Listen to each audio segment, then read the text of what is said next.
subscribe dan tekan loceng untuk info video terkini.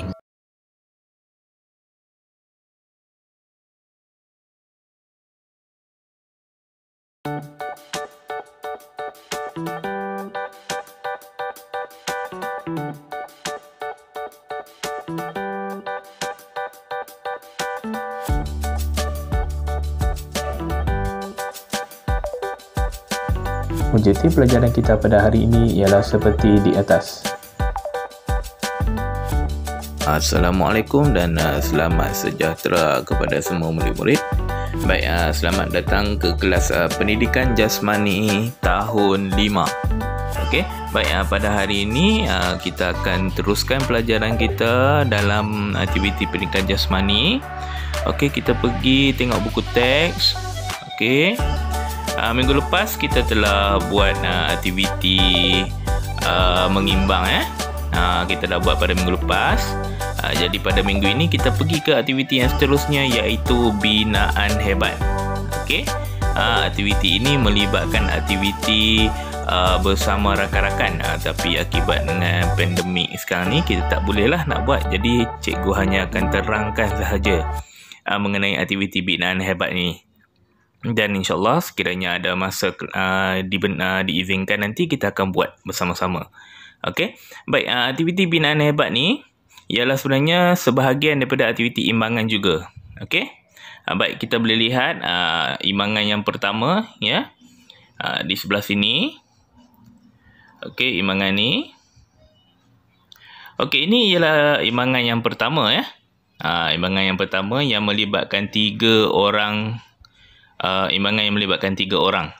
Okey, di mana 2 orang berada di bawah dan seorang lagi berdiri di atas lutut rakan. Ya, aktiviti ini sangat penting, ya. Apa yang penting ialah kita perlu menjaga keselamatan. Elemen keselamatan sangat penting dalam aktiviti ini.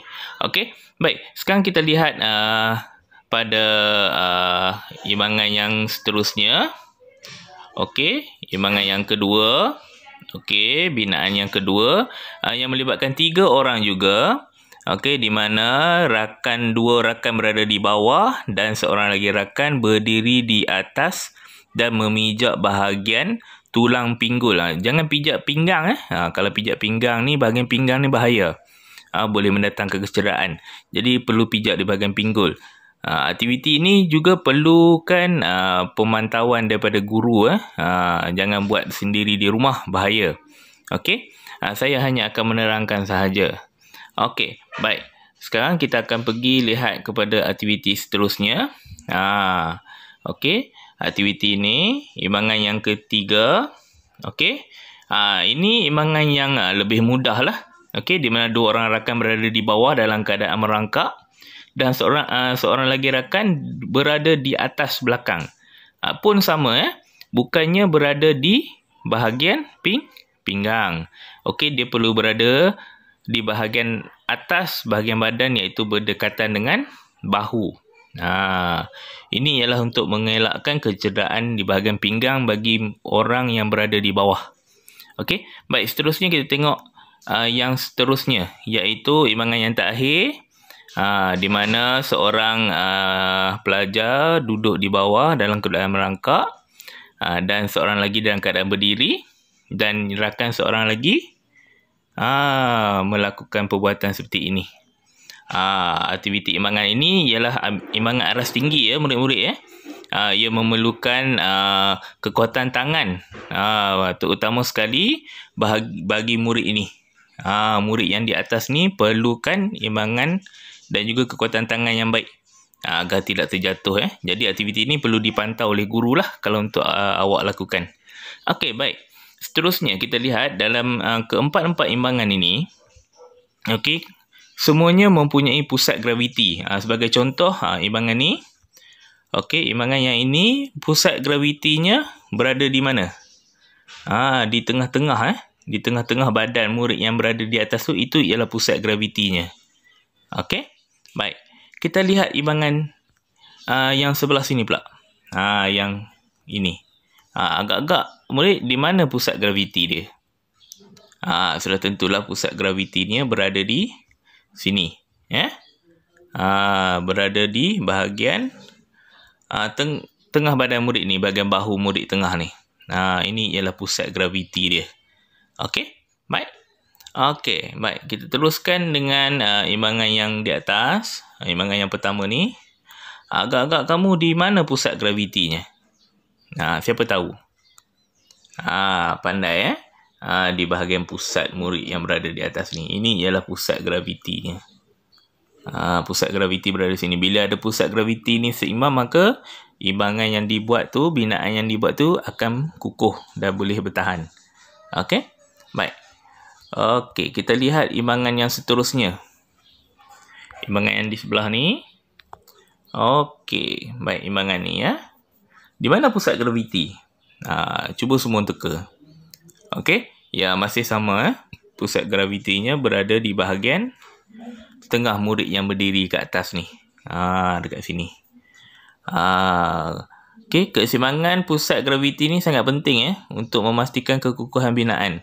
Sekiranya pusat graviti ni tidak stabil, maka imbangan tersebut tidak akan kukuh. Okey?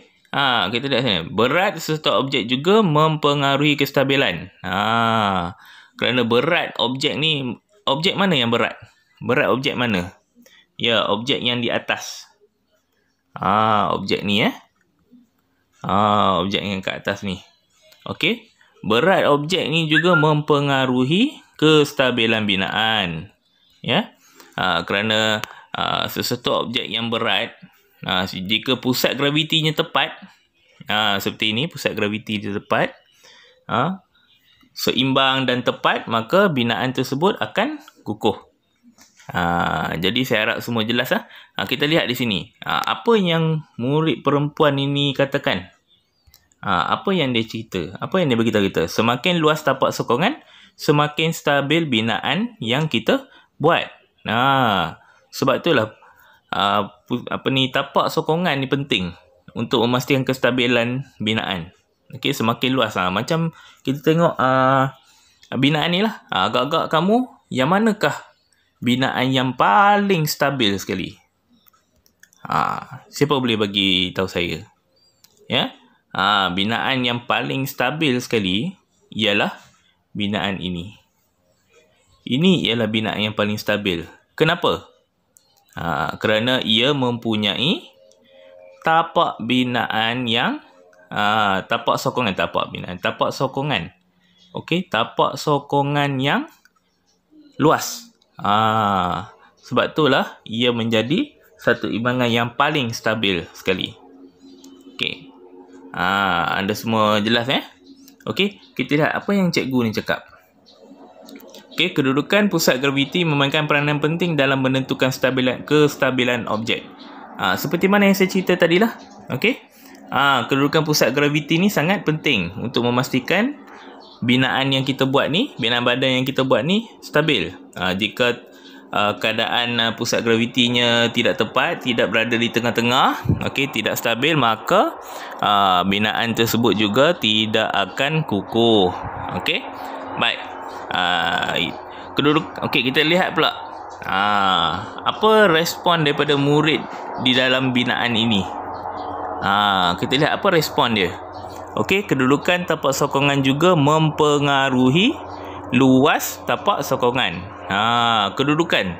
Bagaimanakah tapak sokongan ini dibentuk? Juga mempengaruhi luas tapak sokongan tu. Jikanya ia terbentuk dengan tidak tepat ataupun tidak kukuh, maka tapak sokongan tersebut juga tidak dikira sebagai tapak sokongan yang luas dan menyebabkan binaan tidak stabil. Okey, baik murid-murid. Jadi saya harap semua murid-murid jelas dan faham dengan binaan hebat ni, aktiviti pembinaan ni. Sebenarnya aktiviti ni ialah satu aktiviti yang mencabar murid-murid. Kita nak lakukan, kita memerlukan pemantauan daripada guru lah, sebab ianya bahaya. Okey, terutama sekali dalam aspek postur badan, kedudukan dan bentuk binaan yang kamu hendak buat tu. Okey, janganlah pula tapaknya ialah orang yang kurus, tapi yang berada di atas ialah orang yang gemuk. Itu ialah binaan yang tidak sesuai lah. Sebab tu saya kata binaan aktiviti ini memerlukan pemantauan daripada guru. Okey, jadi tidak perlulah buat di rumah. Kalau buat di rumah, takkanlah awak nak berdiri atas belakang adik awak kan? Tak sesuai lah tu. Jadi tak apa. Cukup sekadar penerangan supaya awak faham. Okey, jadi kita punya poin penting dalam pelajaran kita hari ini. Okey, yang pertama ialah ini. Apa yang cikgu ni cakap. Okey, iaitu kedudukan pusat graviti memainkan peranan yang penting dalam menentukan kestabilan objek. Okey, satu objek yang stabil ni, okey, nak menentukan kestabilan dia ialah kedudukan pusat graviti dia. Dan yang seterusnya ialah poin yang kedua ialah ini. Okey, semakin luas tapak sokongan, semakin stabil binaan yang kita lakukan. Jadi tapak sokongan yang luas ni menyebabkan binaan yang kita buat tu stabil. Okey, dan tapak binaan pula, poin yang ketiga ialah di sini. Kedudukan tapak sokongan juga mempengaruhi luas tapak sokongan. Bagaimana kedudukan tapak sokongan tu? Ini semua memainkan peranan penting dalam memastikan binaan yang kita buat tu stabil. Okey, baik ya. Saya harap semua murid-murid jelas dengan penerangan saya. Okey, jadi kita jumpa lagi pada kelas yang akan datang. Okey, terima kasih semua. Bye. Ini ialah isi penting bagi pelajaran kita pada hari ini.